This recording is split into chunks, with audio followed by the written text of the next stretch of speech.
Class 7 students, हम लोग पढ़ रहे थे चैप्टर में डिस्ट्रीब्यूशंस ऑफ वोल्केनोस।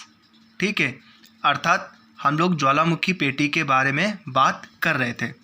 अब देखिए यहाँ पे ये आपका नॉर्थ अमेरिका, ठीक है, और ये है आपका साउथ अमेरिका। तो इसका जो ये पश्चिमी तटीय जो भाग है पूरा का पूरा, ये जो भाग है, ठीक है, ये पूरा का पूरा आपका ज्वालामुखी केंद्र है।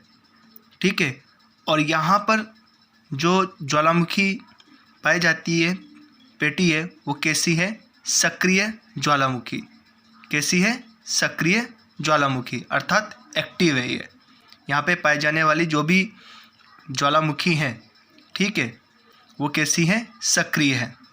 जैसे कि यहाँ पर आपका इक्वाडोर है, और इक्वाडोर जो है यहाँ पर विश्व का सर्वाधिक ऊंचा ज्वालामुखी क्षेत्र है। ठीक है, तो विश्व का सर्वाधिक ऊंचा ज्वालामुखी कौन सा है? इक्वाडोर। और ये क्या है? पूरी की पूरी पेटी एक सक्रिय ज्वालामुखी है। ठीक है, और इसे ही हम लोग क्या कहते हैं? Pacific ring of fire. क्या बोलते हैं? Pacific ring of fire. ठीक है, अब इसी तरह से यदि हम इस तरफ आ जाते हैं तो यहाँ पर भी हमारा क्या है? पैसिफिक ओशन है। तो ये पूरा आपका एशिया वाला भाग है। ठीक है, और यहाँ पर जो ज्वालामुखी क्षेत्र है मुख्य, वो है जापान का फ्यूजियामा। और फ्यूजियामा जो ज्वालामुखी क्षेत्र है ये कैसा है? निष्क्रिय। ठीक है, तो एक तो ये क्षेत्र और ये क्षेत्र। फिर इसके बाद में आते हैं हम मध्य भाग में। ठीक है, मध्य भाग में इटली, और इटली का ये है आपका एटना और स्ट्राम्बोली क्षेत्र। ठीक है, तो इटली का एटना और जो स्ट्राम्बोली क्षेत्र है ये भी क्या है? एक सक्रिय ज्वालामुखी है।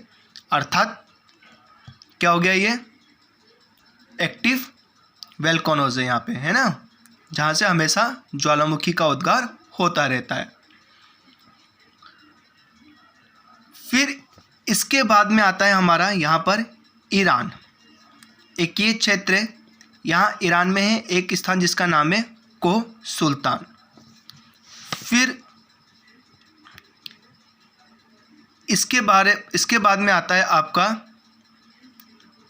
सुमात्रा और जावा। ठीक है, तो सुमात्रा और जो जावा का जो क्षेत्र है यहाँ पर है एक क्षेत्र जिसका नाम है क्राकाटोवा। तो क्राकाटोवा क्या है? एक प्रक्षुब्ध ज्वालामुखी है। ठीक है, प्रक्षुब्ध ज्वालामुखी है। ठीक है, तो ये है हमारे वोल्केनोस के बेल्ट। तो ये पैसिफिक ओशन हो गया, ये हमारा मिड कॉन्टिनेंट हो गया जिसमें आपका इटली का एटना हो गया, यहाँ पर ईरान हो गया, और इसी तरह से यहाँ पर जापान का फ्यूजियामा, और फिर इसी तरह से यहाँ पर सुमात्रा और जावा का क्राकाटोवा क्षेत्र। तो मुख्य भूकंपीय पेटी यहाँ पर पाई जाती है। ये देखो विश्व का मानचित्र।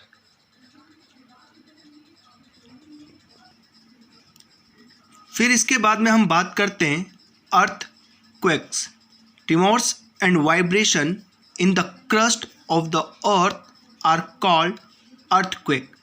इसका मतलब क्या है?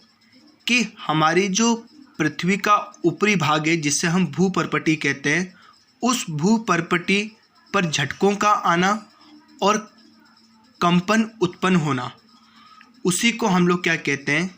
अर्थक्वेक, अर्थात भूकंप कहते हैं। अर्थात पृथ्वी के ऊपरी भाग पर झटके और कंपन उत्पन्न होना, उसको हम भूकंप कहते हैं। Most of the earthquakes are a result of the action of internal forces of the earth. इसका मतलब क्या है? कि अधिकांशतः जो आपके भूकंप उत्पन्न होते हैं या भूकंप आते हैं, उसका मुख्य कारण क्या है? पृथ्वी का आंतरिक बल।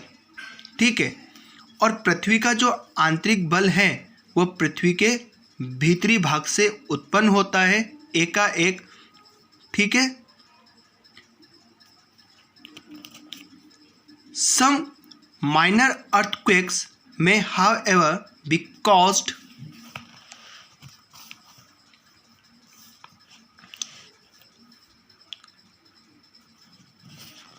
by external causes such as landslide or busting of a dam also। इसका मतलब क्या है कि कभी कभी जो भूकंप उत्पन्न होते हैं उसका मुख्य कारण डैम का टूटना और भूसंकलन का होना भी एक मुख्य कारण है।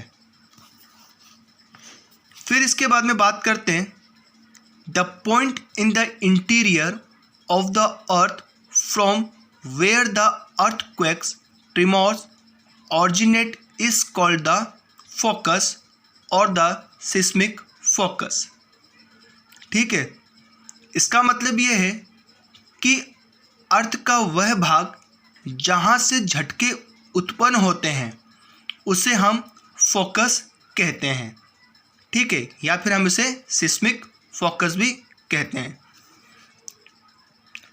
Earthquake tremors move from the focus in all the direction, और भूकंपी जो झटके हैं वो फोकस से उत्पन्न होते हैं और फोकस से उत्पन्न होकर विभिन्न दिशाओं की ओर गति करते हैं, ठीक है।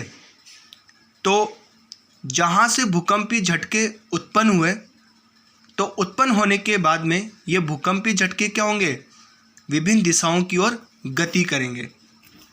The point on the earth surface vertically above the focus is called the AP centre. इसका मतलब ये है कि आपका जो अर्थक्वेक के जो झटके हैं, ठीक है, जब वो भूकंपीय मूल अर्थात फोकस से उत्पन्न होते हैं तो ये तिरछी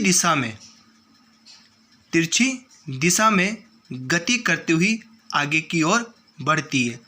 उसी को हम लोग क्या बोलते हैं, AP centre.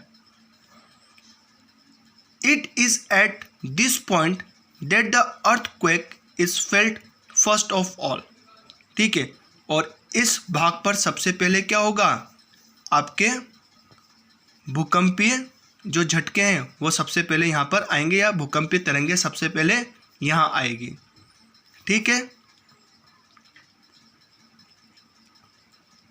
Intensity of an earthquake is felt over a very large area and intensity of tremors keeps decreasing with increasing distance from the epicenter।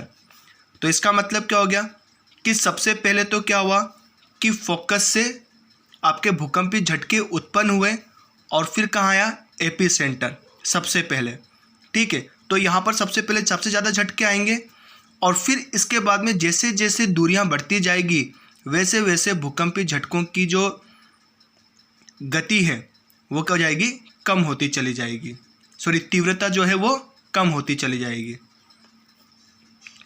ठीक है। बात समझ में आई कि जैसे जैसे एपीसेंटर से दूरी बढ़ती जाएगी वैसे वैसे झटकों की जो तीव्रता है वो क्या होगी, कम होती चली जाएगी। अब हम बात करते हैं यहाँ पर टाइप ऑफ अर्थवेव्स अर्थात भूकंपीय तरंगों के बारे में। तो यहाँ पर 3 प्रकार की भूकंपीय तरंगे हैं, प्राइमरी वेव्स, सेकेंडरी वेव्स और सरफेस वेव्स। अब हम इस तीनों को डायग्राम की सहायता से समझेंगे। अब देखिए कि जहाँ से आपका भूकंप उत्पन्न होता है, ठीक है, भूकंपीय झटके उत्पन्न होते हैं, उससे हम क्या बोलते हैं, फोकस अर्थात भूकंप केंद्र।